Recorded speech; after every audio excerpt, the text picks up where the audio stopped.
என்னடா இது தமிழ் சினிமா ஆக்டர்ஸை விட டேரக்டர்ஸ் அதிகமாக சம்பளம் வாங்குறாங்களா? ஆமாங்க, ரொம்ப அதிகமாக வாங்குறாங்க. அந்த மாதிரி தமிழ் சினிமாவில் டேரக்டர்ஸ் அதிகமாக சம்பளம் வாங்க டாப் 3 டேரக்டரை பற்றி தான் இந்த வீடியோவில் பார்க்க போகிறோம். தேர்ட் பேஜில் பார்க்க போகிற டேரக்டர் யாருன்னா, ஜெயிலர்ன்ற ஒரு இண்டஸ்ட்ரி ஹிட் மூவியை ரஜினிகாந்துக்கு கொடுத்துட்டு இப்போ ஜெயிலர் 2ல் கிட்டத்தட்ட 30 கோடிக்கு மேலே வந்து பார்த்தீங்கன்னா நெல்சல் திலீப்குமார் அவர்கள் சம்பளம் வாங்கியிருக்காரு. இப்போ நீங்கள் ஃபெயிலியர் ஆகிட்டீங்கன்னா தோத்துட்டீங்கன்னு கிடையாது, சக்ஸஸ் ஆனால் ஜெயிச்சிட்டோன்னு கிடையாது.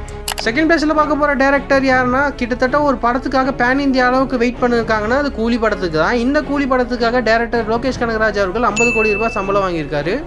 என்னைக்கு பக்கத்தில் உட்காந்து அட்வைஸ் கேட்க ஆரம்பிச்சோம்னா நம்ம படமே பண்ண மாட்டோம், கடைசி வரைக்கும் உள்ளே வரும். ஃபர்ஸ்ட்டாக பார்க்க போகிற டேரக்டர் யாருன்னா, கோலிவுட்லேருந்து பாலிவுட் போய் ஒரு 1000 கோடி படம் கொடுத்து இந்தியன் சினிமாலேயே ஒரு ஹையஸ்ட் பட்ஜெட்டாக ரெடி ஆகிறது படம் தான் வந்து பார்த்தீங்கன்னா அல்லு அர்ஜுன் அட்லி காம்போ. இந்த படத்துக்காக அட்லி அவர்களுக்கு வந்து பார்த்தீங்கன்னா 100 கோடி ரூபா சம்பளம் கொடுத்துருக்காங்க.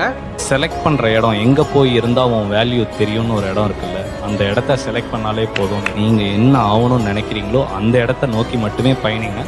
ஒவ்வொருத்தருமே வெற்றியாளர்கள் தான். ஸோ நம்ம எங்கே இருக்கணும்னு நம்ம முடிவு பண்ணுறதுல தான் அந்த வெற்றி இருக்குது.